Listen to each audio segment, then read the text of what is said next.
what distinguishes them from Han Chinese people is that they're actually Turkic, so that they have more similarities in language and in face with Turkish people, with Kazakh people, etc. And the very common thing about the men is this hat, it's called a dopa. And the women, for example, they like to wear dresses like this. They have a pattern, it's called atlas, it's this. And it's like the most beautiful pattern of Central Asia. And the hat. And the hat, this is actually a Tajik hat, but it's from the same area. Other than that, they're Muslim, as well as Sunni Muslim, and the language Uyghur is related to Turkish and not to Chinese, for example, or to Mandarin. And they're famous for noodles, like they make the best noodles in the world. And there's a restaurant, actually, there's an Uyghur restaurant here in Rotterdam, it's called Urumqi, and they make it like in their kitchen like this. It's really cool to see, you should go there. And this is their flag, so it's not at all close to the Chinese flag, it's close to the Turkish flag, which is just red in the background. You'll see this a lot in, for example, activism groups, as well as in independence, what is it like, pamphlets, etc. Then, so what exactly is China doing to the Uyghurs? Actually, Xinjiang has been part of China for quite a long time now. At least after Soviet Russia was gone, then China basically came. And they were living fairly in peace until, say, the beginning of 2010s. And around 2013-14, like tension really started increasing, which was, for example, after protests in the capital, Urumqi, where a lot of people died, and also after the whole ISIS thing started and a few Uyghurs actually went there, then China really started policing all of them. What, for example, happened, like their passports were taken, they were cut off from the family abroad. As soon as you took a plane to go overseas, they would arrest you, etc. Like the practicing of the faith was very much diminished, like you couldn't go to the mosque anymore. As soon as you said the word Allah, they would actually detain you for it, couldn't speak their own language, etc. And these are just a few like news articles that kind of point this out. And this is actually one that I really recommend you read. It's 48 ways to get sent to a concentration camp. A few of the reasons are, for example, what was it, having a tent or owning a compass. All these reasons why you could actually get detained for, what is it, civil disobedience and disrespect to the party, etc. But also many other tactics, like here bulldozing mosques. It happened quite a lot of times. There's one mosque also which was turned into a cafe so they could serve alcohol and stuff, so it's incredibly disrespectful to the religion. But what's actually most at least alarming about this is that it didn't stay within China, like it actually went outside of it. So what the Chinese officials did, they were asking countries like Malaysia, like Thailand, like Turkey, to send all their Uyghurs back to China, so where they could then actually be detained.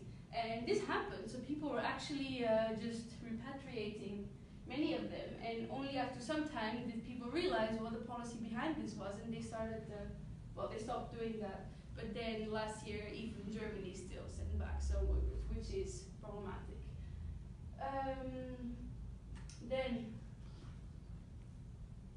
So a few more details about what actually happens when you go there, because I was personally there last summer to kind of go and check out what is happening there.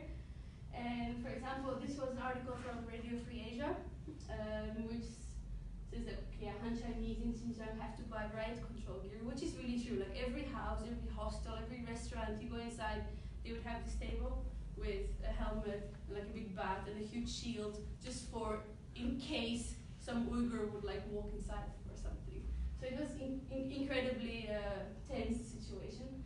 And because many adults get sent to these so-called re-education camps where they're forced to like learn Mandarin, like denounce their faith, all these kind of things, then the children, they usually don't go there, and they're actually put into state-owned orphanages because their parents are disappeared or left them behind or something, where they also like learn to stop using their language, forget their cultural identity, forget their religion, etc., and obviously start loving the party. And yeah, this is a kind of an anecdote, but in these camps, one thing the Chinese government very often said is that don't worry, like these people, we give them free food and everything, but then it turned out they're actually giving them, force feeding them pork, alcohol, all these things that they were actually not allowed to eat by their religion. And this is just an illustration. So this is a mosque in Gulja or Yining, depending which language you follow. And it's an Uyghur mosque, but what happened in the last few years is that they started taking off like the moons from there, so it's a symbol of Islam. And this is another mosque in the also in Gulja, where they, like here you see kind of like a remnant of a very nice old style mosque. And what they did is they built a really big concrete wall around it, and they also destroyed like minarets and stuff, which is here, which is a very common way of just like destroying like the physical elements of the religion in the area. And this is a photo from Business Insider South Africa, who has a few people working on the aerial photographs. So what they saw is that many detention centers, so this is a prison, which in only 1 year, because it's 2017, 2018, like massively, but really massively increased. And then they also identified the different parts in there. So the scale of this is vast. Like right now, the estimate is that more than 1.1 million people are actually detained out of 11 million Uyghurs living in the province. So that's 10% of the population. What also happens is people are forced to cut off the skirts because it's too modest, and we don't want that. Because wearing long things would be Islamic, and they don't like that, so they just take women off the street and do it. What they do with the men is they take them off the street and cut their beards, like completely shave them, etc. As well as forced inter-ethnic marriage. So what often happens is that Uyghur girls are being married to Han Chinese men because it makes it much easier to like get all these ethnic differences out of there. And usually these are marriages, like ceremonies, where about 70 people get married at the same time, much against their consent, obviously. Then, why does this happen? Is, well, it says One Belt One Road Initiative, but actually it's just called capitalism. So it's, who has not heard of this before? Okay, that's most people. Well, you should have heard of it because it basically impacts our very daily life for about 60% of the world population, which is an economic initiative that started, say, somewhere in 2012, or something, which wants to connect China to the rest of the world in a so-called New Silk Road, which has a land direction and a maritime route. So, as you can see, our very beloved Rotterdam is very much included in this. And to illustrate what exactly it entails, I have a video. It's 6 minutes, it's quite long, but the visuals are amazing, so you should be able to enjoy it. How do I, where's my mouse? Oh, this one doesn't work.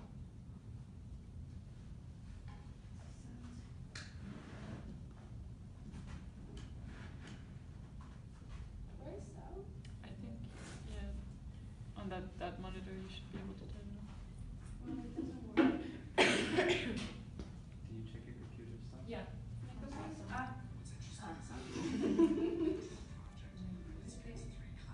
Maybe you can put it up. Maybe start again? Yeah. If you connect the dots, it's not hard to see which It's country. not? This is China's Belt Road Initiative. Maybe touch on the screen. Infrastructure. Okay, let's try it again. Here.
maritized road in the 21st century. These two phrases were the first mentions of Xi's legacy project, the multi-trillion-dollar Belt and Road Initiative, or BRI. They're also the two components of the plan. There's an overland economic belt with 6 corridors that serve as new routes to get goods in and out of China, like this railroad connecting China to London, and these gas pipelines from the Caspian Sea to China, and a high-speed train network in Southeast Asia. Then there's the Maritime Silk Road, a chain of seaports stretching from the South China Sea to Africa that also directs trade to and from China. The BRI also includes oil refineries, industrial parks, power plants, mines, and fiber optic networks, all designed to make it easier for the world to trade with China.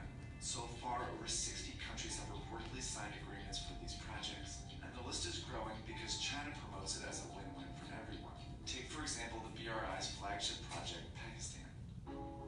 Like many countries in Central and South Asia, Pakistan has a stagnant economy and a corruption problem. It wasn't a popular place for foreign investment, that is until China came along. In 2001, China offered to build a brand new port in the small fishing town of Gwadar. By 2018, the port, as well as the highway and railway networks, became a $62 billion corridor within the BRI. It's where the economic belt meets the Maritime Silk Road, and it seemed to benefit both countries. Pakistan saw its highest GDP growth in 8 years and forged a tight relationship with a major world power. China, on the other hand, secured a new alternative route for goods, especially oil and gas from the Middle East. Through projects like these, it also found a way to boost its economy. Chinese construction companies that had fewer opportunities within their own country saw a huge boost from BRI contracts.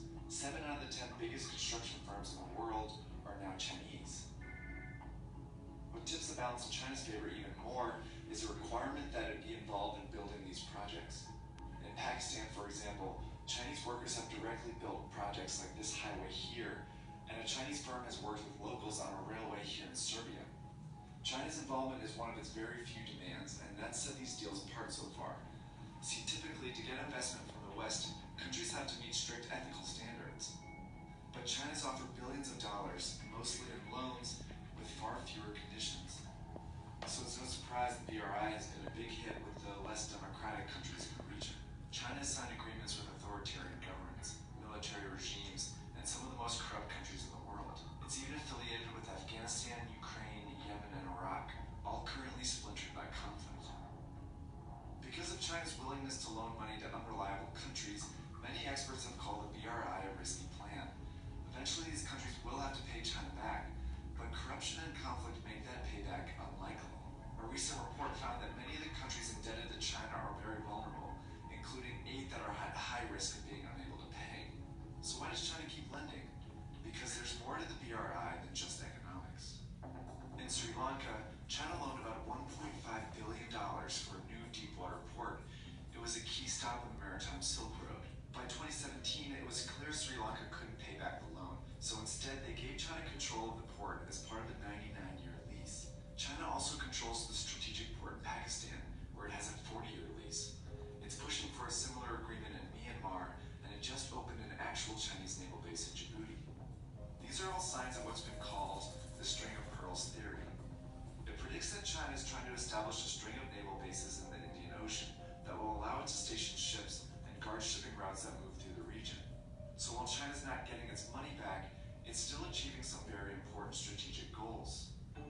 China's growing influence challenges the status of the US, which has been the world's lone superpower for the last several decades. But isolation is trending in the US, meaning that they are investing less and therefore losing influence around the world. The BRI is China's way of leveraging power to become a global leader. By building relationships and taking control of global trade, China's well on its way. Okay. Well, you can have a week-long conversation about this project alone, and whether it's actually better to have Chinese influence versus American influence, but that's a whole different debate. But what's important to know about this particular thing is that the situation in Xinjiang, East Turkestan, is very much a direct consequence of this, because the region is the only region of China that actually directly connects it to Central Asia and therefore to Europe, because it borders Russia, it borders all the stands, it borders Afghanistan, it borders Pakistan, all of them. So if they were to lose control over that region, or if the region became unstable, it would very much impede this project, and it would like divert foreign investors, etc. Now, the international community has responded, but in very ambiguous ways. For example, actually, like I said, most of the pushing comes from civil society organizations rather than governments. And you see that a lot in how most governments and international organizations respond.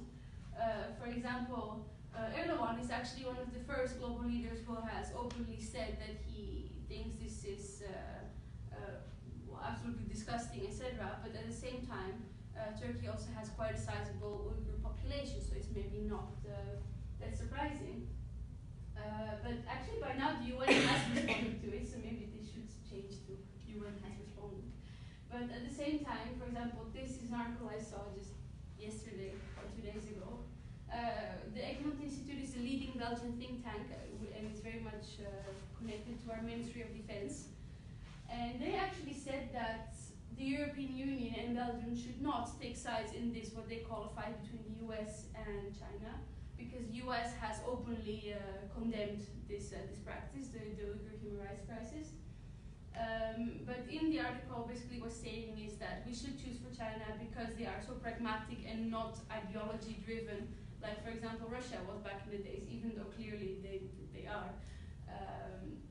And they keep reiterating like all the economic benefits of this continued integration and what the economic growth and the GDP and stuff all will be.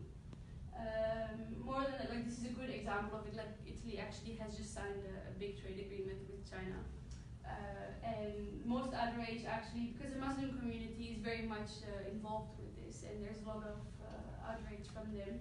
But then if you look at the governments of mostly Arab Gulf states as well as Iran and stuff, they actually don't say anything about it. But what you should all care most about is this piece of shit, sorry to say it that way. It's an organization called University Alliance of the Silk Road. And basically, it's an organization funded by the Chinese government that wants to connect universities all along these routes to connect them with China and connect with each other. And what they say on their website is we want like educational exchange, cultural exchange, we want cooperation, research, all that kind of stuff. But if you actually look at it, first of all, it's an organization funded by the Chinese government, which should already like ring quite a few alarm bells. But at the same time, most of the schools they look for are technical universities and law schools. In other words, it means that they could much easier get all our like copyrights, patents, because the culture around copyrights is very different in China. They don't put it as such a high, like such a importance to it as we do. And of course, law schools, it would actually mean that many of our future lawyers, future judges, would be very much influenced by a, not necessarily pro-China, but at least more accommodating to China's trade policy. So these are like international financial law, international trade law, etc. And I don't know if you guys heard about the scandal of Erasmus University a few years ago, that they got a lot of money from oil companies. Well, this is basically the same, but instead of an oil company, it's the Chinese government. And there's a lot of universities connected, University of Liverpool, Pavia, Torino, also some universities in Poland, even one in the United States, the Washington University. So this is something that actually I think as a university community we have all the incentive to push against, because even though this is not, for example, related to the Uyghur problem directly, it is related indirectly. And I think however action you take against a sort of bigger thing, through small channels, you actually influence all of them somehow. Then just to say what China actually says about the international reaction. So this is from the Global Times, which is a Chinese government-owned website, but it's in English language, and they literally call it Washington's growing smear campaign on China's Xinjiang affairs is clearly part of a broader US policy of suppressing China, which is a, like, they literally say this is the craziest attack by a US official on the governance of Xinjiang. And this was part of like a bigger article where they basically say that all these allegations, they're not true, they're lies. And until 2 years ago, they actually denied the existence of, for example, these camps. And now they say that They are vocational training centers, and we actually make their life happier because they learn so many new things, and they can find jobs, and they learn how to be better multicultural citizens and all that kind of stuff. And then the delegation of the European Union actually wrote a letter to the Chinese government in which they all stated their concern for the situation, and the spokesperson for Xinjiang, Chen Guanghuai or something, I really don't know how to pronounce him, said that this letter was very rude, which obviously doesn't say anything. And then some other stupid comments they made. But again, to round off, there is some good news because this situation is unique in the sense that at least the response to the situation is very unique, being that this is the first crisis of this scale that is purely tackled from a very bottom-up perspective. Like, it's very small organizations around the world that all do their small parts to have influence over their regional or national governments, organizations, etc., which is yielding a lot of results. For example, because of like think tanks and human rights groups in Sweden, it's actually the only country so far that grants Uyghur people of Uyghur nationality, ethnicity, refugee status, and there's no other country in the EU that does this. Also, MIT and Harvard have had a massive conference on this, which included a lot of like sinologists and experts from the region. And this is actually something really cool. So there's a lot of volunteers who try to get testimonies and data from all the victims of this crisis, and they've collected more than 4,000 testimonies and put them all in statistics to kind of get the names, because it's impossible to find out who is detained, for how long, are they dead, are they alive. It's really hard because there's no communication whatsoever beyond the borders of China, which they call the Chinese firewall, I guess. As well as like Twitter campaigns, for example, a lot of protests at like big summits, etc. Then this one is actually pretty cool because maybe you guys know that Ramadan started now. And in Xinjiang, actually, Uyghurs are prohibited from fasting. So in schools, for example, they get forced their food inside. If they don't eat at work, they get fired, etc.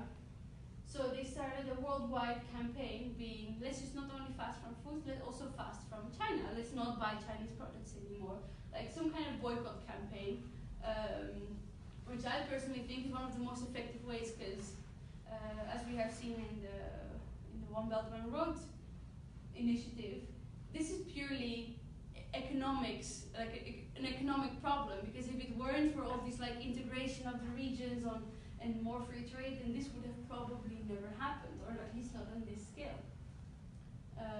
And there's a lot of like very nice volunteers, experts who try to find breaches in the Chinese security system to try and get like into databases of like the victims, and try to get like, because you have lists of characteristics to try and identify people from there, and it's worked so far. So they look in little like weaknesses in their systems of the Chinese police, for example, because oh yeah, by the way, every 200 meters there's a police station in every city all around Xinjiang.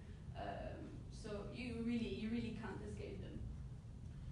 But also, for example, Amnesty International started to get involved in this, and a lot of universities are doing events very similar to this one, where they just try and get people involved, or at least raise the awareness about it.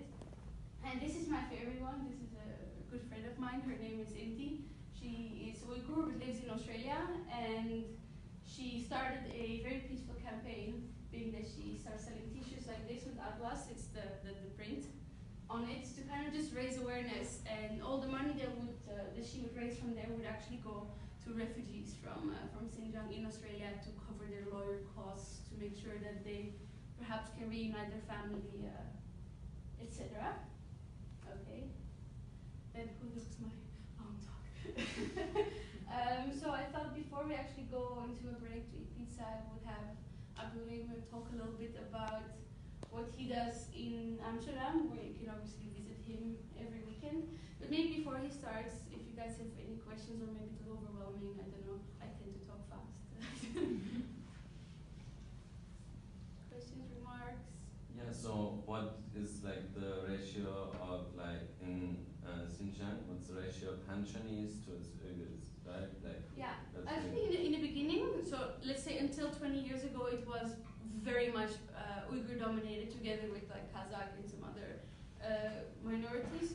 And then after that, there was actually a mass migration of Han Chinese into Xinjiang.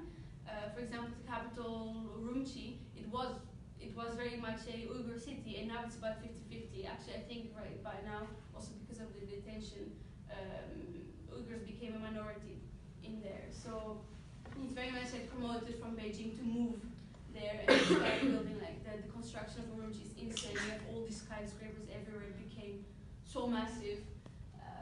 So yeah, it became much less Uyghur dominated than before. So is China only targeting Uyghurs or also other minorities? It started with Uyghurs only, but then now it also spreads to other minorities. And so, like, there's reports from a lot of Kazakh people in the camps, and as well as Kyrgyz, some Tajik also bullying Muslims, and Uzbeks, Tatars, etc. But one thing that's common among all these people is actually that they're Muslim, and that's why they're sent there. Actually, and they even started detaining foreigners. Like, there's a guy from Turkey who came there who was not Uyghur, no Chinese national at all, but he was still detained because of these reasons. So it went very far, yeah. And are they detained indefinitely usually, or is it like No, a there period are of time? actually testimonies of people who come free after several months, most of them women.